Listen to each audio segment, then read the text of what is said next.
So here's a question. Is Ford trucks cheaper than Chevys currently?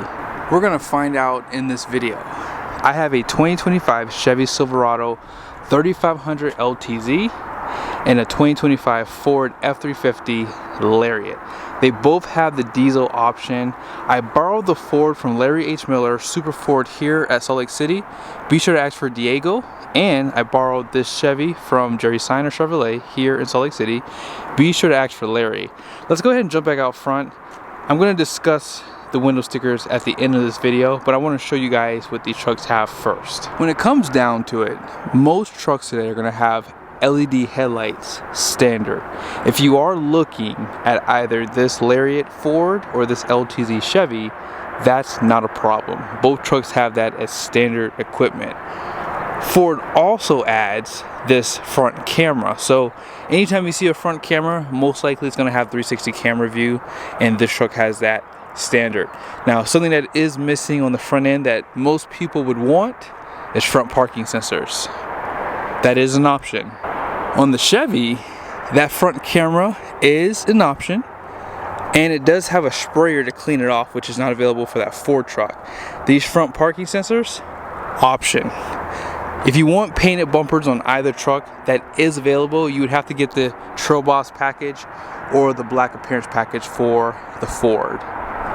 If you do live in the colder climates, Ford does make this engine block heater an option, and it is tucked in under the grill here, and you just have to secure it. I will say, when it comes down to it, GM does it the best. They do provide a power plug with theirs that you plug in here, and it's just a little bit cleaner, it's easier to get to, and it's all protected. Perfectly done. I think that hopefully when Ford does a refresh, maybe they'll fix that. Lastly, on the GM, you do have a functional hood scoop, which is not available for the Ford truck. Let's talk about wheel and tires for a second. On the Ford, they do give you a Bridgestone Dueler all-terrain tire.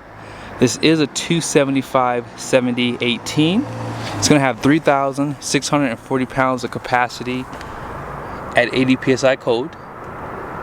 You guys see the liner? They give you a fabric material for that. It does also have a solid front axle. This Silverado does have a Michelin LTX AT2. It's the exact same size as this Ford behind me, both load range E tires. You guys see there, LT 275/70/18. So these are 33.2 inches tall, 10.8 inches wide for both trucks. And you guys see there, you have a fabric liner for the wheel well. However, GM does give you an independent front suspension. Although I will say, I haven't really noticed a huge difference between the two. They both handle pretty well, and I would say that as far as comfort goes, they're very similar for both trucks. Now on the side, here's some of the badging on the Ford, and then for that GM. As far as the mirrors go, both trucks do have power folding mirrors. They also have power tow mode, and the only thing that GM gives you extra is these lights for reverse. Now I do like the fact that on the Ford truck, you guys probably notice on the front, although this would be considered the back of the mirror depending on how you look at it, they don't have any chrome here. On the Chevy they do. Chevy also gives you chrome on the door handles, around the windows. Ford gives you painted door handles, no chrome around the windows. I think most people prefer that look. Also, this truck does have the fixed running boards down below. That is available for the GM, so just keep that in mind when we go over pricing too. Now, as far as the beds go, 6'8" bed, 6' 10" bed, and notice out back. Notice how they give you a liner in the rear. On the Ford, there is availability to have a liner on this truck, but I will say Ford does have a E-coated frame compared to the wax coating that the GM trucks have. Depending on how you look at it, the E-coating is better, and most people are wanting that. But when you take a look at these leafs out back, they do give you 5 leafs in the main pack and 2 overloads. Compared to the Ford, it gives you 4 leafs in that main pack, 1 overload. And let's go ahead and check out the rears. Now when it comes down to the rear, let's go ahead and check out the key fob on the Ford first. So on the Ford, they do allow you to drop the tailgate with the key. You just push the button 2 times, and that's going to be the exact same thing for the GM truck too. So if you want to drop that tailgate, boom. Ford does give you this step on the Lariat as an option, and it does give you a handle right here. It comes out like this. Now this truck does not have spray in, doesn't have 5th wheel prep package. Those features are available. Now up top, you guys can see this does have a power sliding glass, which is an option, and that camera above option. With this GM, this does have the multi-flex tailgate, so they too have a step and a handle to get into the bed. Now as you guys see, this truck has the spray and bed liner along with 5th wheel prep package, which gives you that 4 and 7 pin. Those bed lights are an option. On that Ford, those were standard. And you guys see above, those cameras, there's 2. I'll show you the other one in a second with its 4. And this power sliding glass option. Both trucks are going to have a class 5 hitch. Ford offers a 7 and 4 pin back here, incandescent lights for license plate. On the GM side, class 5 hitch, but they do give you these camera provisions, which is an option, which does delete your 4 pin. However, you still have a 7 pin here. Down below, you guys see your spare tire. That is a matching tire with a steel wheel. They do provide the Rancho shocks with that Z71 package with downhill assist. 342 rear end with an automatic locker. On the Ford side, they too give you a matching tire with a steel wheel. That 355 was an option. However, they give you options, and I love that about gearing. So if you want to run a taller tire, you can go with the 355 and it won't really affect the gearing in the truck as much compared to the 331 that comes standard. But that locker is an option on this truck, however. Now, as far as fuel tank capacity goes, both of these trucks do have the standard beds. So Ford gives you a 34-gallon, 7.4 gallon DEF tank. GM gives you 36-gallon diesel tank with a 7-gallon DEF. So lastly, out back, full LED taillights versus you have a mix of LED and incandescent bulbs in the Ford. When it comes down to the powertrains, Ford is a clear winner here because they have 500 horsepower, 1200 pound-feet of torque, 10-speed transmission. You have 2 different options for gearing. GM doesn't stand a chance. They only have 470 horsepower, and they do have 975 pound-feet of torque. So yes, they are outgunned for sure. However, if you were to do a 0 to 60 run, that does kind of make the Ford's power suspect, I will say, but it doesn't matter. If you were to hook up a trailer, I think the Ford would definitely prove that it's definitely the better truck in terms of performance. Now this truck too has a 10-speed transmission. So when it comes down to it, this diesel option is the cheaper option, which you'll see here in a second. They do both come standard with a gas engine, and listen, if we were to compare the gas engines, Ford would still be victorious because they have more horsepower, more torque.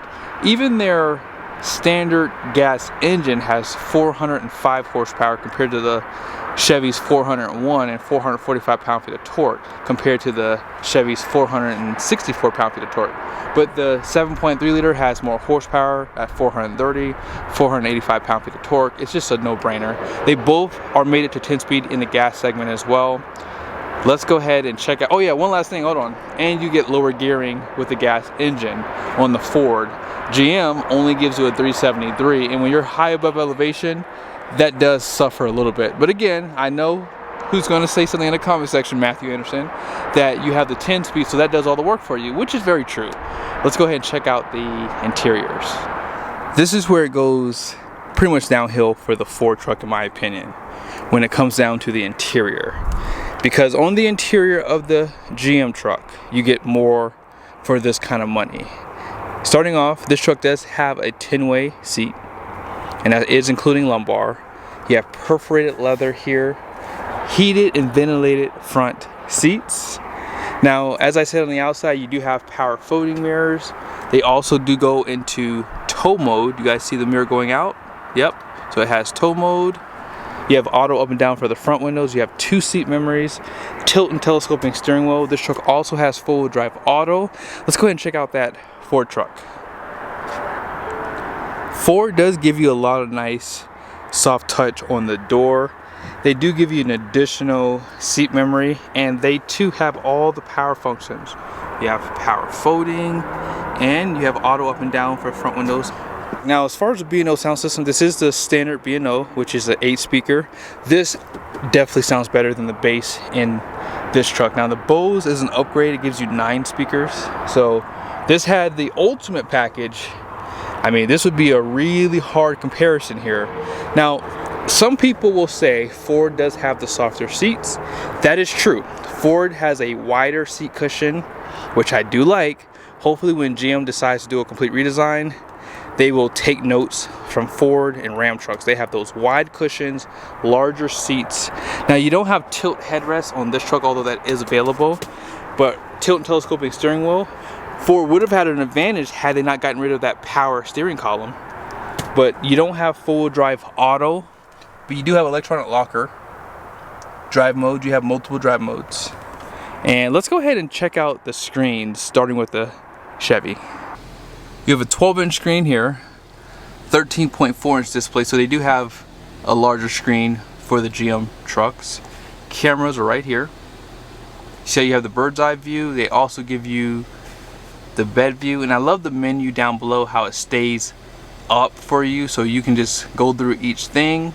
You have some grayed out cameras too that you can probably see. If I were to put it in reverse, the ones on this side, so you have your backup lines here that can be disabled. It's just very easy to use. Now, the camera above the cab was this, so you cannot get this option with the Ford truck. That Ford truck over there also does not have heads-up display because it doesn't have the ultimate package. If I were to get the ultimate package, the Ford would be the clear winner, but it's going to cost you $5,000 more for that package. Both trucks do have HomeLink. I believe HomeLink is an option for the Chevy, but it is standard for the Ford. However, look at the roof. The roof does have a different color, and it only has just a regular sunroof compared to that Ford. Last thing I want to show you guys, if you want like a gauge summary to show you different temperatures, GM doesn't give that to you. All you can see in here is your analog gauge without a number temperature, and you can see the transmission temperature, but you can't see anything else, like in terms of like an actual number. Push button start is standard for both trim levels. You have a 12-inch screen, and this is considered 12-inch too. If you put it in reverse, here are the camera views here. They have this menu that pops up, so if you want to see the bed view, they do have this option. Now let's just say you want to go in there. Oh, you see how that menu goes away? I hate that that happens. I wish it would just stay up for as long as possible, I would say, or just have a menu down below like how GM does. But nevertheless, you know what you cannot get with that GM truck? You cannot get a dual stage exhaust brake. Also, ventilated seats is an option on LTZ trim level, so heated ventilated seats and heated steering wheel do come standard on this truck. They both have dual climate control standard as well. And yeah, this truck does have a 6-passenger configuration, and that does come standard with the Chevy. However, Chevy does have a center console, and I'll explain that to you guys in a second. HomeLink standard, as I said, and then this truck does have the auxiliary switches. And you guys see right there, twin panel moonroof. That is a game changer, especially for areas like this where you have views like that, for sure.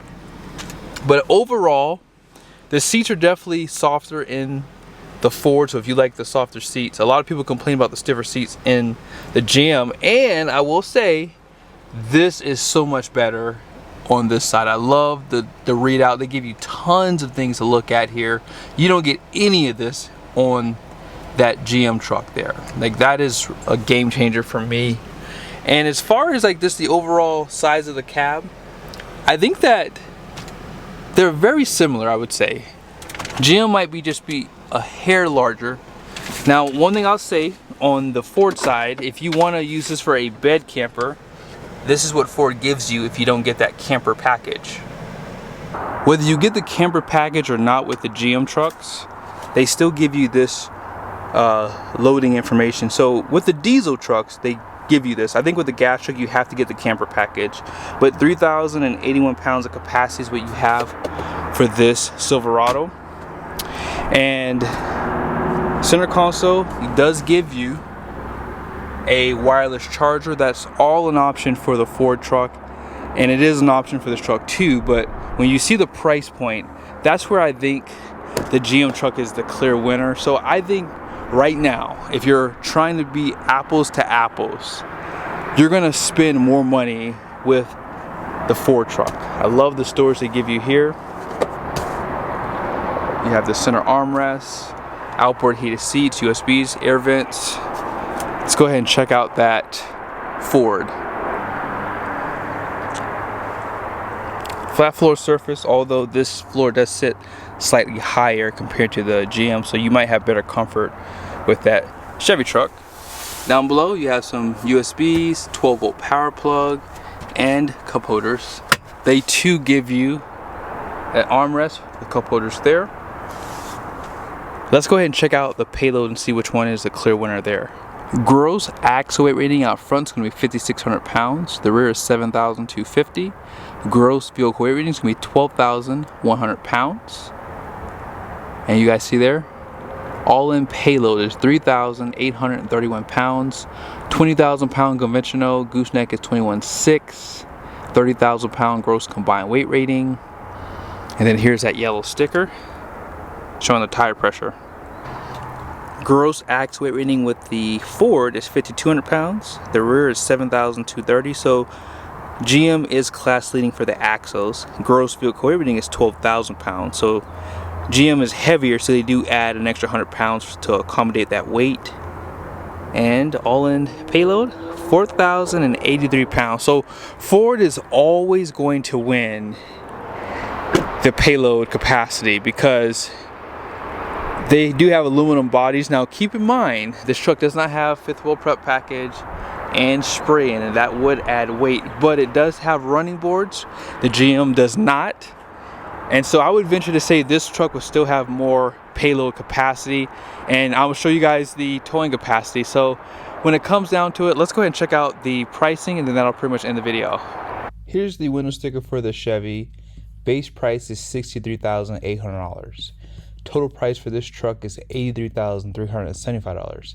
Now, obviously the Chevy does win when it comes down to options. If you look at the Ford window sticker, you guys see, if you're just building the most basic truck you can possibly build, I think Ford wins in that regard because it does give you a few more features over the Chevy. So that's kind of where you have to do your research at. If you're adding a bunch of options, Chevy wins. But if you don't want a lot of options, but you want a lot more standard equipment, Ford wins. So base price, if you consider $66,040 versus the Chevys, it's going to be $2,240 more for the Ford. So just keep that in mind. But total MSRP for the Ford is $85,850 compared to $83,375. Now, if you want to have these trucks more apples to apples, you have to get the ultimate package. So that is going to cost you another $5,000. And that's going to really jump the price up compared to this Chevy. Thank you guys so much for watching this video. I hope it was helpful. When it's all said and done, it depends on what you're looking for. Yes, GM is always going to be the cheaper truck. Ford's always going to give you more payload capacity. So you have to figure out for yourself what makes more sense.